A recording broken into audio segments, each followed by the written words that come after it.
nag-a-apply na ako ng credit investigator. Interview ko ngayon and one day hiring sila. Ayaw na tayo pabiyahin ni Grab eh. So secured yung araw-araw mo. Tapos ang sahod naman hindi rin naman ganun kababa. Maganda rin naman yung bigayan. Kailangan lang pro license ka. May sarili kang motor.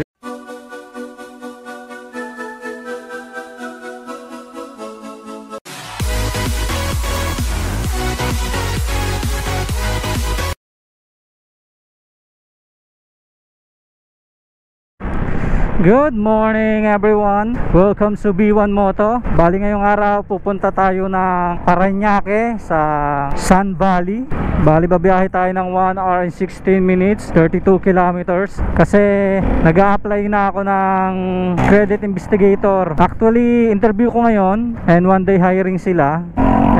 Hindi na ako nagre-rely ngayon sa mga delivery kasi yung doon sa mga nakakapanood sa akin, ilang beses ko na pinalo up yung sa delivery apps ko para makapag-deliver uli, wala talaga eh. So kaysa sayangin natin yung oras natin, maghanap na tayo ng bagong trabaho. Ayaw na tayo pabiyahin ni Grab eh. So hindi na tayo magre-rely sa kanya. And besides, gusto rin natin ng trabaho na mayroong benefits, lalo na yung mahuhulugan yung SS natin kasi syempre hindi na tayo bumabata. So kailangan natin ng trabaho na makakapag-provide nun with benefits. Kaya ito na yung pinupurso natin kasi dati naman akong CI, 8 years din naman akong CI. So hindi na naman bago sa akin tong trabaho na to. Sa field pa rin naman, pero at this time syempre naka-employed na tayo. Alam ko naman kalakaran sa pagsi-CI and halos hawak mo rin naman oras mo rito. Ang pagkakaiba lang, may time in time out ka and then hindi naman din ganun kabugbugan, tapos may stable income ka syempre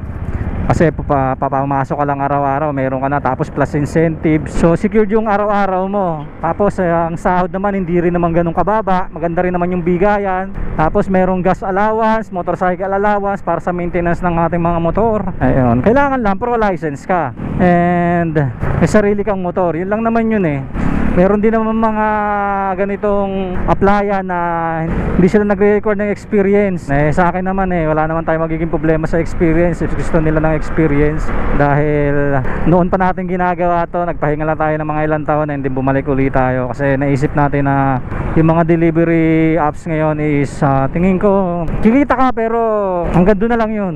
Wala kang health insurance, kahit anong insurance wala ka, and then hindi mo alam kung kailan ka mawawala doon sa platform nila kasi nga once na may nagawa kang violation o anytime pwede ka nilang tanggalan ng access din sa apps, which is hindi ko gusto yung ganun. Gaya na nangyari sa Grab ko, ilang beses natin pinalo up, ayaw pa rin talaga. Di okay lang, hindi naman mawala na sa akin yun. Hindi lang naman yun ang alam kong trabaho, marami pa naman akong alam na trabaho. Nagbi-video edit naman din ako, nagbi-BA ako, nagko-call center naman ako, marami naman tayong alam gawin. Kaya para sa akin kahit mawala naman yung mga platform na yan, mapupuntahan pa rin naman tayo. And ayaw na rin naman natin kasi umasa dun, kung malakas kakakita dun sa mga application na gano'n.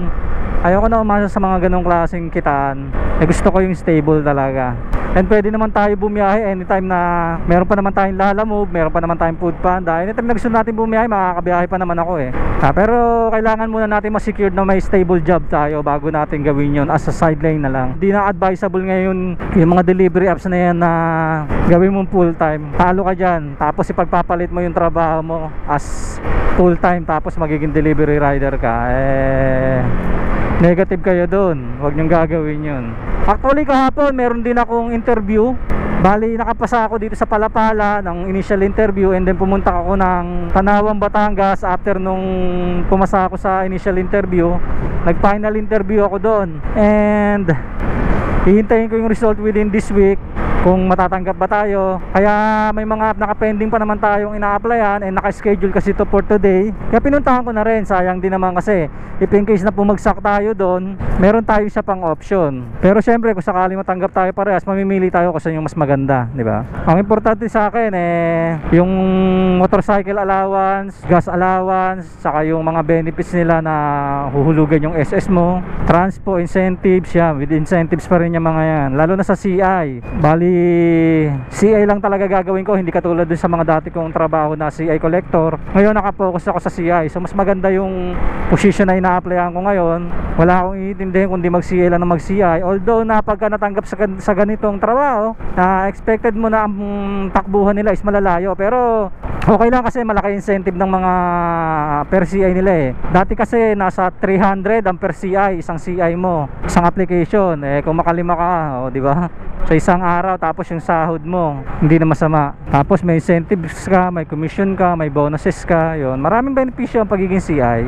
And yung salary ng mga ng CI is above minimum din naman sila. Mayroong 16 hanggang 20 pataas, basic lang yun. Wala pa dun yung mga allowance. Kung matatanggap ako, ganun yung ano ko, okay lang. Pero usually nag-i-start yan mga 12. Depende sa experience mo. Gaya sa akin, ang asking ko lagi pag tinatanong ako regarding dun sa rate ko, expected salary ko is 16. Yan, 16 pataas. Pero yung 16 tamang-tama lang yun sa with experience. Yung iba talaga binibigay 20 pag talagang matagal ka na. Gaya sa akin, 8 years ako. So possible yung 16 na yun, asking lang natin yun. Pero depende pa rin yun. Sila pa rin magdi-decide nun. Kung bigyan nila ako ng 16 up or 15, pwede na sa akin yun. Basta with allowance. Malaking bagay kasi yung allowance. Gaya doon sa in-applyan ko kahapon, ang asking nila sa akin kung ano daw yung salary na expected salary ko, ang sabi ko is 15 nga lang ang sabi ko eh. Pero may mga natanong ako na ang collector daw doon is nasa 16 to 18 ang salary nila. Ang CI mas mataas ang salary ng CI kaysa sa collector. Possible ako yung mga ganun siguro 18 din pataas, ito 20 rin siguro. Okay na sa akin yun, 16, okay na ako no 16. Kasi maganda naman yung bigay nila sa allowance eh.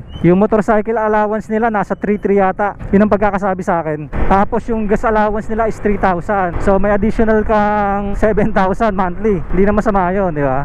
Doon pa lang isang kinsenas ng sahod na yun. So hindi ka naman problema. Tsaka syempre yung motorcycle allowance, malaking bagay yun. Usually ganun naman talaga ang kalakaran. Pero hindi lahat ng company na i-apply yung CI is ganun ha. Mayroong mga nagbibigay na walang ganun. Kaya kung maghanap kayo ng medyo maganda-ganda, na maganda-ganda rin yung offer nila. Kasi yung mga ganyang loan kasi ngayon talagang malakas na ngayon uli eh. Dati kasi humina na yan eh. Nauso yung mga yung mga delivery, nauso yan eh. Medyo tumumal yung natin. Pero syempre, kahit anong gawin mo, hindi mauubusan ng mga nangungutang. Yun, maganda yun doon sa pinuntahan ko.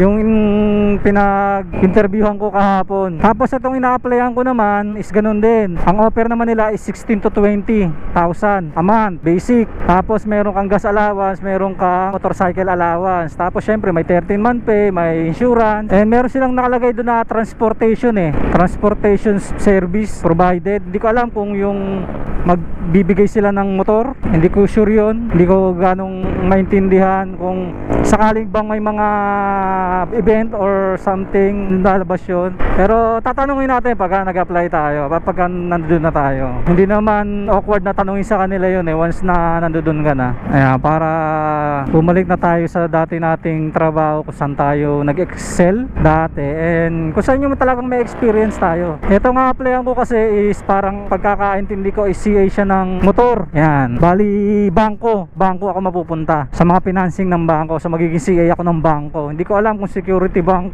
Sa security bank ako mapupunta sa mga financing ng motorcycle sa Honda. Hindi pa natin alam. Pero yung in-applyan ko last time, yung in-applyan ko kahapon is may motor sila, pera, bangko rin siya. In-applyan ko. Pero yon direct naman yon, direct hire ako doon. Direct application tayo doon. Doon maganda rin doon. Kung sakali matanggap ako doon, parang mas gusto ko din doon eh. Kasi maganda yung bigayan nila ron. Alam ko pag na-regular ka ron, perang ka na agad nila ng motor eh, parang pang service mo eh. Pero hindi ko sure ah. Ayan, bali 58 minutes. Sana walang ganong traffic para dire-diretso tayo. Bali daang hari na tayo. Ito naman is dire-diretso naman ang biyahe rito. Dapat talaga mga kabiwan mo to, after nito is pupunta ako sa Grab para mag-appeal dun sa account ko para ma-reactivate. Pero naisip ko eh, hayaan mo na. Kasi sobra-sobra na yung effort na binigay natin kay Grab eh. Wala rin naman nangyayari. Kung matanggap tayo dito, siguro didiretso na natin tong gantong career uli.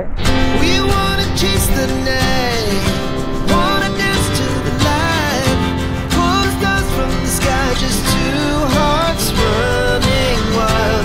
Never sleep, never stop, as we shout from the top. Yan, nandito na tayo sa West Service Road. Bali 8:11 na. And alas 9 pa naman yung schedule natin. Actually 8 yun eh. And then nagsabi sila kung anong oras ako komportable na pumunta. Sabi ko mga 9 na, kasi kung 8 masyadong maaga ako.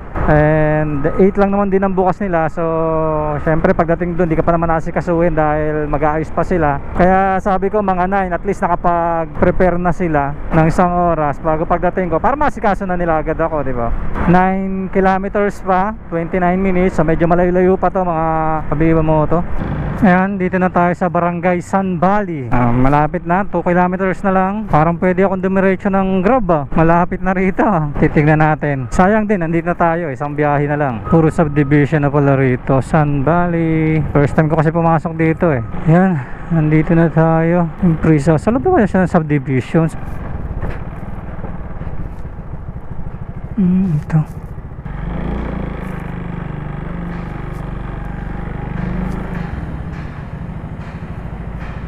Yan, dito tayo sa Impresa Solution. Base muna tayo. Yan, balikan kayo mga kabiwan mo to pagka ano magiging resulta. Yan mga kabiwan mo to, tapos na tayo sa lakad natin ngayong araw. Bali time check is 1:04 na. Dumating ako doon is 8:30. Tapos na tayong kasi nag-exam tayo, natagalan. Nagkaroon ng initial interview, exam, then 3 interview pinagdaanan ko. Medyo malupit yung interview yung dinaanan natin.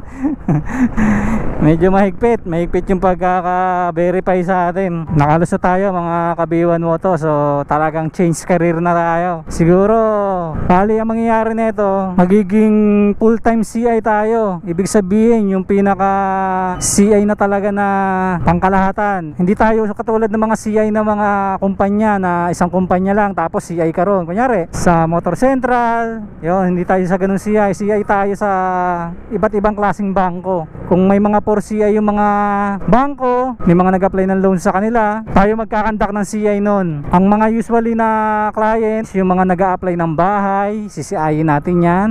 Yung mga nag-cash loan, mga kumukuha ng sasakyan, kumukuha ng motor. Ayun, basta yung mga hawak ng company namin na mga clients na bangko, pagka may mga 4CI yung mga yon, bali kami yung magsi-CI. So located dito sa Parañaque, sa Sun Valley. So dito yung pinaka opisina ng company ng pagtatrabaho, kasi job offer na ako, actually tanggap na ako.